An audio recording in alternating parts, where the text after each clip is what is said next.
maharajaanka shanaad waa sanadguurada 15aad ee kacaankeena barakaysan ka soo wareegtay markuu inoo curtay sanadkii 1969 ayaa loo dabaaldegayaa maanta iyadoo Muqdisho Stadium garoonka weyn ee Muqdisho Stadium maharajaankaasi lagu salaamaynayo musiga aad maqlasina waxa weeye musiga astaanta oo ah calanka Jamhuuriyadda Dimuqraadiga ee Soomaaliya iyadoo calankiina adeerkasiin korkiisana waxa ku sawiran xogayaha guud ee xisbiga hanti wadaagga kacaanka Soomaaliya madaxweynaha Jamhuuriyadda Dimuqraadiga ee Soomaaliya Jaale Maxamed Siyaad Barre labada madaxweyne ku xigeen Jaale Sareeye guud محمد علي سمطريه جاله سريه قاس حسين كلمي افرح جاله سريه قوت احمد سليمان عبد الله حبنك غوديغا سياسada golaha dhaxas bigan wadaaga kacaanka Soomaaliya jaale gaashan sare Axmed Maxamuud Barxo isna xubinka guddiga siyaasadda ee golaha dhaxas bigan wadaaga kacaanka Soomaaliyeed iyada oo imika maharajaanku inoo bilaabmay adeerkasina waa calankii Jamhuuriyadda Dimuqraadiga Axmed Sulaymaan Cabdullaahi ayaa imika adeerkasin waxa ku xiga madaxweyne ku-xigeenka koowaad ee dalka Jamhuuriyadda Dimuqraadiga ee Soomaaliya jaale sare guud Maxamed Ali Samatar xogayaha guud ee xisbiga hanti wadaagga kacaanka Soomaaliya madaxweynaha ummadda Soomaaliyeed Jaale Maxamed Siyaad Barre madaxweyne ku-xigeenka labaad ee ummadda Soomaaliyeed jaale sare gaas Xuseen Kulmiye Afrax iyo jaale gaashan sare Axmed Maxamuud Farax oo isna xubinka guddiga siyaasadda ee golaha dhexe xisbiga hanti wadaagga kacaanka Soomaaliyeed iyada dugsiyada ku jirta gobolka Banaadir dugsiyadooda iyo ilaa heer jaamacadeed ilaa iyo dugsiyada dhexe kuwa sare iyo kuwa hoosaba ayaa maanta maharajan waxaad imika daawanaysiin wax weeyaan dhalinyaradii oo iyagu soo fadhiya wajiga ka soo horjeeda madaxda sharafta leh oo iyagu kulba midab soo saaraya iyagu markii ugu horeysay halkaasi ka soo saaraya calanka Jamhuuriyadda Dimuqraadiga ee Soomaaliya oo xidigtii ay bartanka kaga lo sida aad u daawanaysiin maanta oo ah maalin aad u weyn run ahaantii dabaaldegan uu yahayna hakii ugu weynaa ay tii kacaankeena barakaysan u jiray la sameeyay ahna dabaaldegida loo sameeyay sanadka curashadii kacaankeena barakaysan iyada oo la xusayo horumarka uu gaarsiiyay ummadda Soomaaliyeed kacaankooda barakaysan ee sanadkii 1969 isagoo u ortay ummadda Soomaaliyeed meel kasto ay joogaanba waxa kale oo jira dhalinyaro iyagoo sida aad u daawanaysiin dhar cad oo direys cad sita iyo calamo cad iyaguna wada iyada maanta halkan la isugu yimid fantasiyaha loogu dabaaldegay 15 guurada kacaankeena barakaysan ee 22 Oktoobar sanadkii 1969 Maxamed Cumar Axmed aan idin dhiibo أحمد واد محسن تاي maanta waxa weeye maalin si weyn ugu weyn ummadda Soomaaliyeed oo maharajaankan maanta lagu sayo sanad guurada 15aad ee ka soo wareegtay kacaankii Oktoobar 22 sanadkii 1969 waxa weeye mid ummadda Soomaaliyeed si weyn ugu weyn oo si weyn looga qadarinayo dhammaan dalka Jamhuuriyadda Dimuqraadiga ee Soomaaliya dhalintii ayaa markan waxa ay soo galeen garoonka sida idin muuqata oo la sugaya iyadoo markaasi garoonka wajigiisa ay fadhiyaan arday iyagu muujinaya calanka Jamhuuriyadda Dimuqraadiga ee Soomaaliya dhalintii ayaa inka ku soo daray garoonka gudihiisa iyagoo sida arkaysan ubax kor iyo hoos u qaadaya oo si wanaagsan isula helaya quruxda iyo hanaanka ka muuqdana waxa weeye mid si weyn dadka iyagu ay u jeclaysanayaan sida arkaysanba hubaal weli dhalinyarada Soomaaliyeed ee wax ka barata dugsiyada Jamhuuriyadda Dimuqraadiga ee Soomaaliya in sanad guurada 15aad ee caanka Oktoobar ay qayb weyn ka qaateen iyagoo si weyn u weynaya ciyaarahana waxa weeye ciyaaro loogu talagalay in maalinta iyada ah lagu weyneeyo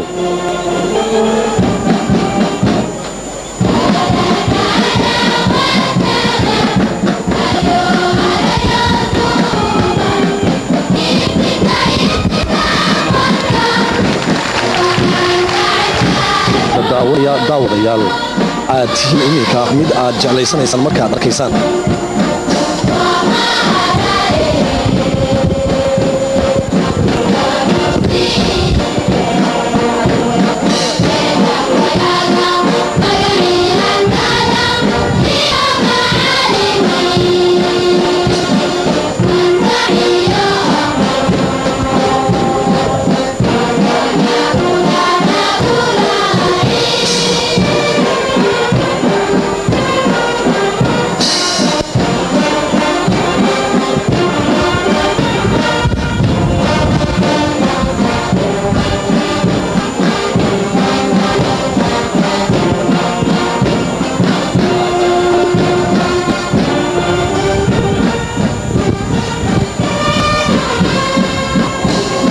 عاشت ثورة 21 أكتوبر ummadda Soomaaliyeed waa ummad carbeed waa ummad farteeda labaad ay tahay luqadeeda labaad afka Carabiga sida aan wada ogsoonahayna ololaha xoojinta afka Carabiga uu ka socdo dhammaan dalka Jamhuuriyadda Dimuqraadiga ee Soomaaliya haddii ay noqon lahayd goboladeeda degmooyinkeeda heertuulo ilaa iyo heelbeed hay'adaheeda wasaaradda shariikadaha gaar ahaaneed iyo dhammaanba ummadda Soomaaliyeed iyo weyn ay wada baranayaan qofkii aan aqoon u baranayo qofkii yaqaanina uu barayo farxad nagula ciida ayaa imika aad arkaysiin waa farxad aad u weyn ayaan leenahay hambaliyo ayaan leenahay runtii farxad ayaa lagu ciidiyaa iyadoo kacaankina caweysanay oo 15 jir saray iyada oo maanta ay noo tahay maalin guuleed iyada oo ay tahay maalin la xusayo maalintii ugu horeysay ee kacaankeena Libineed 12 Oktoobar 1969 uu ka badbaadiyay ummadda Soomaaliyeed heerkii xumeed ee ay tagneed ee ay isku haysatay haddii noqon lahayd qabiil ay isku haysatay iyo haddii ay noqon lahayd musuqmaasuq iyo wax xumo u soo jiiday ummadda Soomaaliyeed kacaanka barakaysan markuu sidaas u arkay ayaa ciidamada qalabka sidaha ay markaasi soo gaadheen oo ay ka badbaadiyeen ummadii Soomaaliyeed xumadii haysatay iyadoo maanta farxadda halkan ka muuqata dhalinyarada maharajaankan sameynaysa ay muujinayaan wanaaga iyo niyadda ummadda Soomaaliyeed oo qabto kacaankooda barakaysan iyaga oo la raacaya musiga hada fiyoha iyo ubaxa ay hayaan iyagoo dhar aad u bilicsan sida aad u jeedin iyaguna xidhana musiga loo tumayna iyagu raaya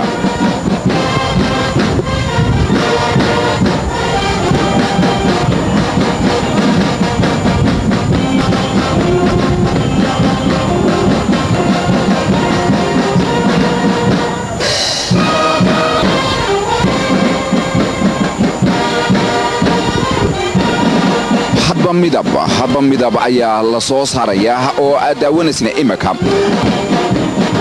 waa qurux iyo bilic hab ayay sameynayaan dhalinyarada iyo gudaha ku jirta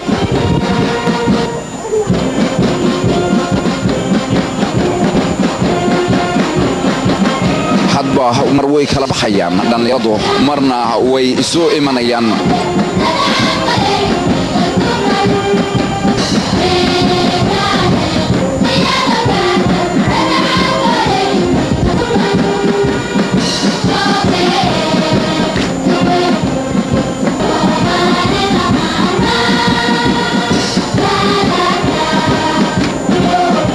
halkudhigiyada lagu qoray ee kolba ardaydu ay soo saareen marxaban bidiyuufil kiram soo dhawaada marti sharaftay ayaa imika aad arkaysiin iyada oo kolbasi calankii Jamhuuriyadda Dimuqraadiga ee Soomaaliya hoosta uu kaga dhahan yahay quruxda aad yaabto iyada oo aad yaabtid dhalinyarada sida loo soo tababaray iyo habka ay isku la qabsadeen farxada ka muuqata dadweynaha halkan isugu yimidna aanad malayn karin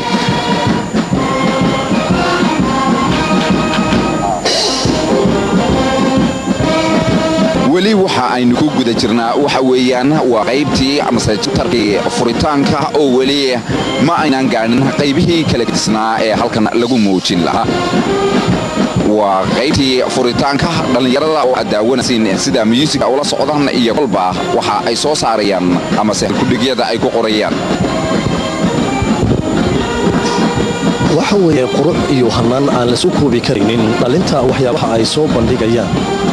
waxa weeye dhalinta dambe ee yiraahdo looxaatul qalfiya waxyaabaha ay soo dhigayaan waa wax runtii aad cajaa'ib u leh oo ay ku weynaynayaan maalintan qiimaha weyn ugu fadhiya ummadda Soomaaliyeed gabar Soomaaliyeed iyo wiil ayaa idin muuqda daawadayaal oo muujinaya ciyaaraha hidaha iyo dhaqanka Soomaalida iyagoo markaasina aad arkaysaan dhalintii ugu horeysay oo furitaanka maharajaankana ay wali ku guda jiraan ciyaarihii iyo qabayntii hanaanayd ee loo talagalay in ay hase yeeshee kacaankooda Libineed inta uu ururiyay oo isugu geeyay ilaa ay ka ballan qaaday qaarkood imika ay yihiin maamulayaasha dalka hay'adahooda kala duwan iyo hogaamiyaasha dalkan Soomaaliyeed iyada oo halkaasi lagu siiyay waxbarasho iyo caafimaad iyo dhan walba maanta lagu faani karo oo cudud xoog leh ummadda Soomaaliyeed gacan qabatay iyo noqdeen oo ay ka mid yihiin xarumaha dhalinta kacaanka 12 Oktoobar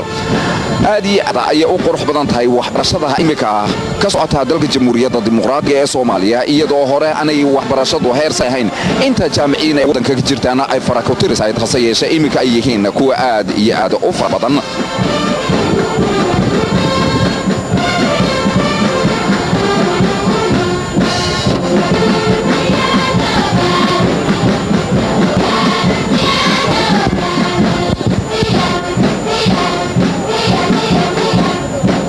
hogaami siyaad ha ayaa dhallinyaradu imika iyagoo ku luuqaynaya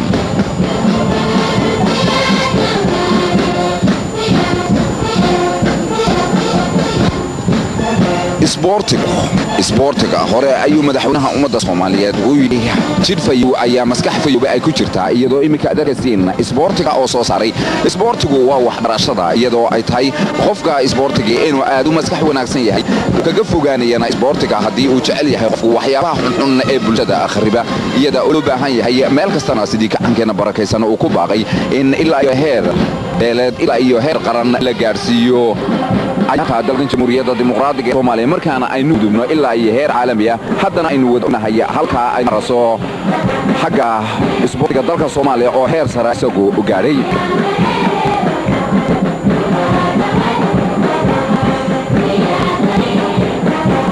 runtii maanta ay tahay maalin aad iyo aad u weyn maalin lagu farxo in aad u fara badan oo sharaf badanna ay ka soo qayb galeen haddii ka firno waxa weeyaan iyada oo qaybtii furitaanku uu dhamaaday oo ugu horeeyay qaybtii dhalinyaradu waxa ay ku muujiyeen xisbigu gaabin maayo iyaga oo kolba kala bedelaya oo tusaya waxa halkaasi ka soo baxay oo aad arkaysiina waxa weeyaan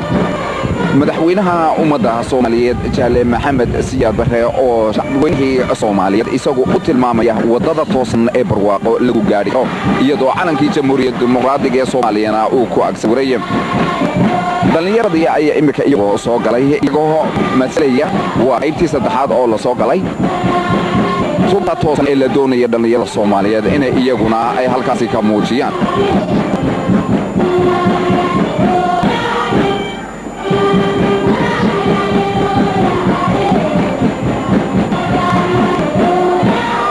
xisbiga hantiwadaaga kacaanka Soomaaliyeed waa hogaamiyaha bulshada xisbiga hantiwadaaga kacaanka Soomaaliyeed waa hogaamiyaha bulshada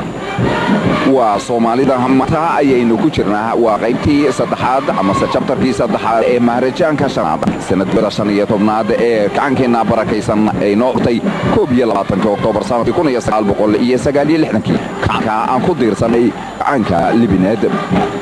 kacanka inoo horseeday barwaaqada kacanka inoo ugu ballan qaaday isla markaasina in tusaaleeyay isku kalsoonaan iyo niyadmi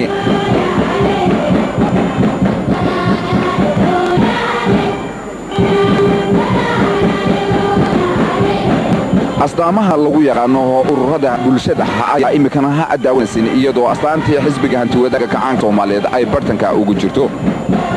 haddii ay noqon lahayd astaantii xiriirka guud ururada shaqaalaha Soomaaliyeed ururka dimuqraadiga haweenka Soomaaliyeed dhalinyarada iskaashatooyinka iyo dhammaan ururada bulshada oo iyaga halayna tusayo oo ay ardaydu sawirayaan ururka hooyooyinka ayaa imika arkaysiin dhalinyarada ayuu haakii imikuna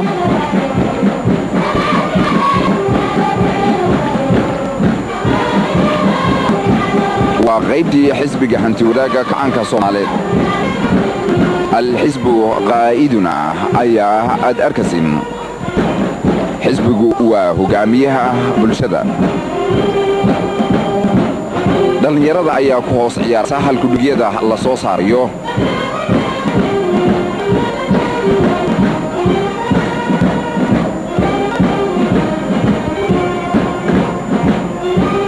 dhalinyarada maanta halkan maharajaanka ka sameynaysa oo wajigooda ay ka muuqato run ahaantii farax iyo damaashaad iyaga oo dabaaldegaya sanad guurada 15aad ee ka soo wareegtay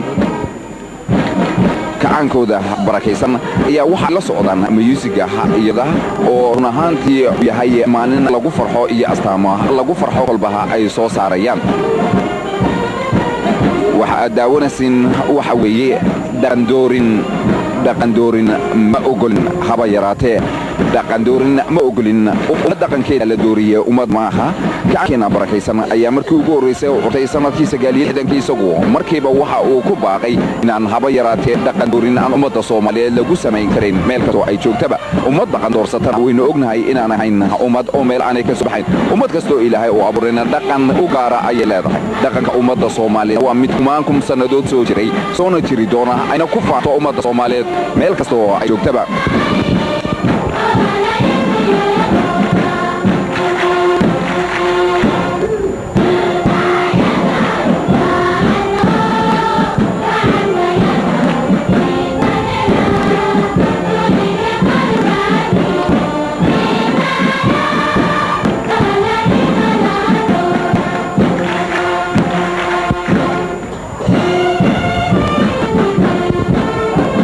halkudhiga daawanaysin waakhriyeysina waa al-shabaab ramsul quwa wal-kifaax waa hadba waxaa la soo saarayaa halkudhigyaha aad u qurux badan oo tusaalaynaya ummadda Soomaaliyeed inta daawanaysa telefishanka Jamhuuriyadda Dimuqraadiga ee Soomaaliya habka wanaagsan iyo waxyaabaha niyadda ee loo baahan yahay ummaddu inay kaga qayb gasho horumarka bulshadeeda iyo waddankeeda iyada oo ummadda Soomaaliyeed ay isku kalsoon tahay iskuna kalsoonaan doonta iyada oo ka dambaysa kacaankooda barakaysan aaminsan Ilaahay isla markaasina wadooda